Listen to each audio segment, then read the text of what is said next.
Hi, this is my original character, OC, Sasha. First character you see is her alien form, and then the second one is her human form. So somewhere out there in the cosmos is her as an alien. That's the original one.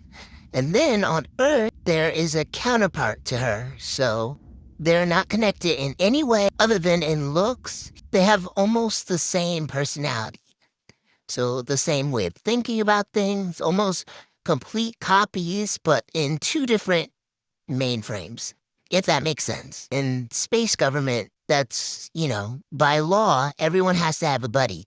It lessens crime and it makes it so it's easier for everyone. Of her friend group, as you can see, she's a bit of a loose cannon, a bit of a hothead, and she'll just get angry about almost nothing. Her character really shows how much feeling she puts into a friendship that makes the friendship work. Any scenario where another main character that I'll introduce to you later questions their friendship, she goes right back at her to combat the assumption that their friendship is some sort of accident. Believes that they maintain their friendship through the feelings that they have. And so to question that is to question her feelings. And it's a little bit hard to see how she's feeling most of the time. Because if she doesn't maintain an annoyed or angry state, well, bad things happen. So I'll just leave it at that. Her planet is basically a sun out in the solar system.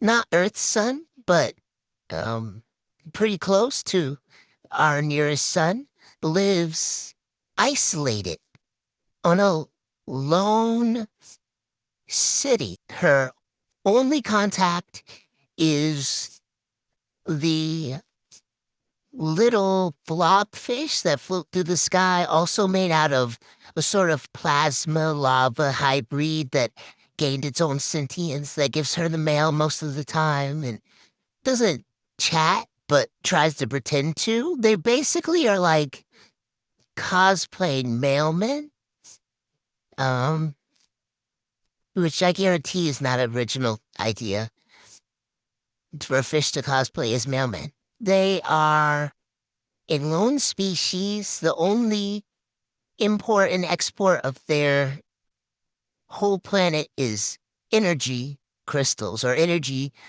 cubes that run on their own anger and emotion that they produce almost every day due to either a byproduct or a signed contract with the government to have these allowed to go out places.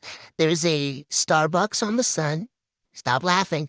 There's a Starbucks on the sun, and a lot of the citizens like to go there, but they can only go there if they have government contracts to use the energy that they would use to emote and put it to a good resource. And the people who don't, they don't go out much because their energy really risks tearing apart what they have going on. The whole planet has these little tiny patches of water. At least it's water to the people that live on it. Little tiny patches of water and little tiny patches of dry land. There's never like a strictly solid place other than far into the city, far, far in there, which is made out of a metal, aluminum, tungsten, and then something even harder than tungsten that they found out in space. It supports their buildings and everything, but Sasha, I don't know if she's contracted or not. She doesn't come across as a person who tries to mute her emotions, but at the same time, I can't see her ever signing a contract where she gives up a chunk of her time to make sure something goes right somewhere. I could see her doing that. She probably has a contract. She probably has a contract somewhere where she gives up a lot of that emotion, but she has been the best worker, like, ever. Like her strategy, her timing, always on point. The only thing is that she doesn't understand her worth as a battery. And because she's looking at the emotional side of it, she knows she's going to quit soon, but not soon enough. I don't want to reveal too much about where the story is going. Just her. She's the type of person who would definitely look at a kid crying and go over to the kid and try to comfort. She's also the type of person who unnecessarily defends their friends. Like if they trip or fall and another friend laughs at them, she thinks that's not cool because that's their friend and they'll defend them even if they're falling. So that boundary between like friend laughing at and actual laughing at is a little blurred to her. She doesn't get the signal behind that. Her favorite food is weirdly fish. And not just regular fish that's on her planet, like fish from other planets, which has a, basically a mini sun on top of a sun itself. There's no spacecrafts that can actually carry their kind, so she doesn't go out much. She just gets everything imported through Amazon, and then they'll laugh. Sorry, don't laugh. Don't. Okay, don't. She gets everything imported through Amazon, like fish and fish food, and she doesn't really eat it as much as she just burns it. And then whatever's left over, which is like ash or coal, she just thinks that has a different taste than burning anything else. As an alien, she doesn't have eyeballs. You would think she has eyeballs because on the picture she seems to have eyes. But seeing as eyes work with according to the sun, it doesn't make sense for her to have eyeballs.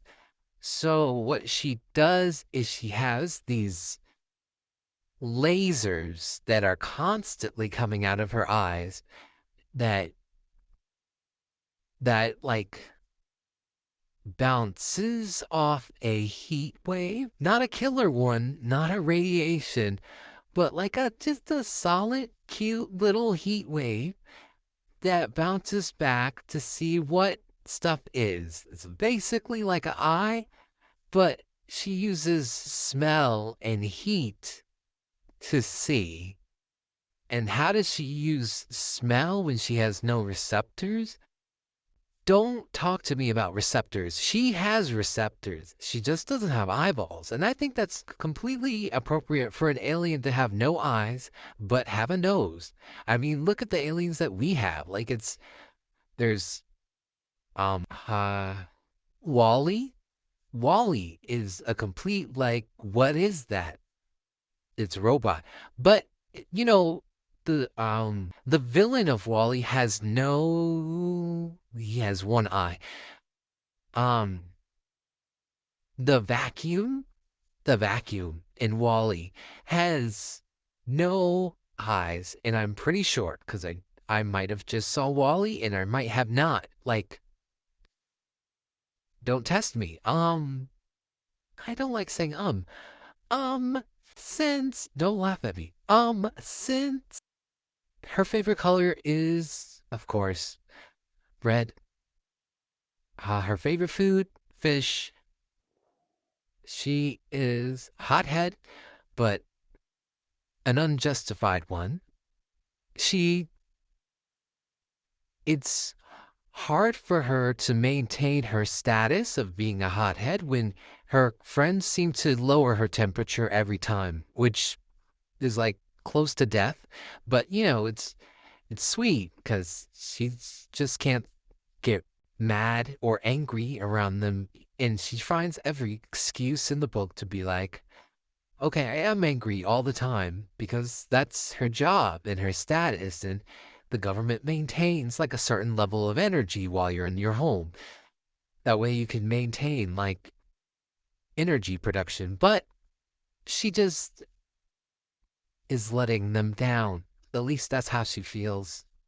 She's letting her friends down by being mad or using them as an excuse to improve her energy production. And she feels bad for the company who's soulless and taking what's hers, but still wants to do something to help. And what else? What else? She has her pet peeves are dogs, though I don't think she'll see a dog. Once she sees a dog, that'll be her the worst thing she's ever seen. Um, don't ask me why she hates dogs. I mean, what am I, Charlotte? No. Wait, that's the other character, Sasha.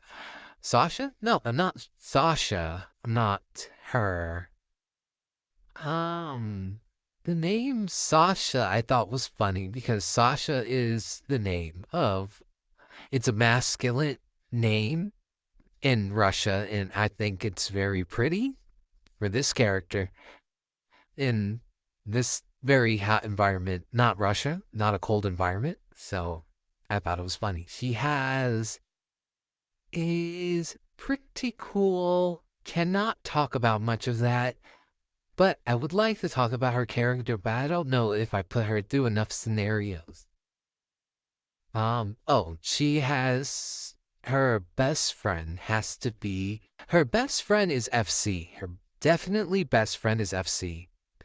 Her family is Charlotte because no matter what she does, she's still there for Charlotte. Even though she does the worst thing that she does stuff that she doesn't like, is she doesn't try to please her friends in a way a good friend would. Her romantic interest is Edward, another one you'll meet. And if you asked her in a coffee shop, "Oh, are you sitting there?" She'd be like, "Oh, I'm not. But I really don't want you to sit there." No, she wouldn't say that. I mean, Charlotte would say something like that. She'd be like, I'm not sitting there, but I think somebody might come along. That's what she would say. And then if they do sit there, like, no one can rival her heat. So usually interactions with her species either go hot or cold. So. Oh, you also need a contract to marry or date or meet up or talk to each other in their country, city. Anyway, so when a couple does get established, they do move to a sun flare spot because whenever two of the same species of these fire people are together, they kind of cause a sun flare, which causes neighboring neighboring planets to have a little bit of a power shortage or a complete dud of their electricity, which isn't the worst, just needs to be directed towards the right people. The Everything is maintained by these governmental people that's never been seen. Like they have computers and TV, but it's like once on a blue sun or something. I don't know. How did she maintain? But her computer works. Look at that. Look at that. They can't have TV, but the computer works. I mean, they have letters, but their computer works. So, also, when Sasha turns human, obviously she's going to have human parents, but oftentimes the human parents of our main characters will reflect on their dynamic with how their society was. So, though she was very isolated in her original planet, I think that she will her family dynamic would be like there's like a whole bunch of 20 kids that their parents had, and so they're just one out of 20. And I don't know if they should be like the younger spectrum middle, or maybe just completely like dead set in the middle. I think it should be. And then she should have a hard time like controlling anger, I think, because she is a fire elemental, so that makes sense. Anyway, I can't explain it, but I can tell you about it, so that's it. Okay, bye.